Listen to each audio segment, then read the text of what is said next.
এসে বুঝলাম না এরা কিসের স্বেচ্ছাসেবী সংগঠনে যোগ দিয়েছে। আর তো ওরা কষ্ট করতেছে, কষ্ট করে আদায় করতেছে, তারপর করে খিদে লেগেছে, তা খাবে না? আচ্ছা কাকা, এদের কষ্ট করতে কষ্ট কিনা? এদের নিজের পকেটে খাওয়ার টাকা নেই, এদের নিজের পকেটে খাবার টাকা না থাকলে এরা কি জন্য কষ্ট করতেছে? রুমেল চাকরি করে, ও ভাড়ার টাকা নেই, তাহলে হিসেবে ও তো এনে জোন বেচতে আছে। কাজ করলেও তো এখন 1000 টাকা হয়, সে 1000 টাকা দিয়ে বন্যার থেকে সাহায্য করুক। ওরা এসব টাকা তুলে বেড়ায়, সেই টাকা দিয়ে আবার বিরিয়ানি খাচ্ছে, আর একজন ভাড়া চাচ্ছে 400 টাকা। এ আবার কোন ধরনের কাজ? এই কাজ করলে তো আর মানব সেবা করা যাবে না। কাকা, আপনি পিক আপ নিজের টাকায় ভাড়া করবেন।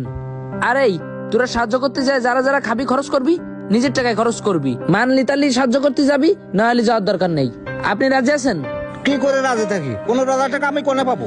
15,000 টাকা দিয়ে আমি পিক আপ ভাড়া করে দেবো? কি দরকার আমার? কালেকশনে তো লাখ লাখ টাকা উঠেছে, সেনতে ভাড়া দিয়ে দে। এই টাকা তো আমার বাপের টাকা, আমার বাপের টাকা না? আমার বাপ দাদা 14 গোষ্ঠী এই টাকা থুয়ে গেল, এই টাকা দিয়ে আমি এখন খরচ করে বেড়াবো। এই টাকা মানুষের টাকা, এখানে প্রত্যেকটা টাকা হচ্ছে মানুষের টাকা। এর থেকে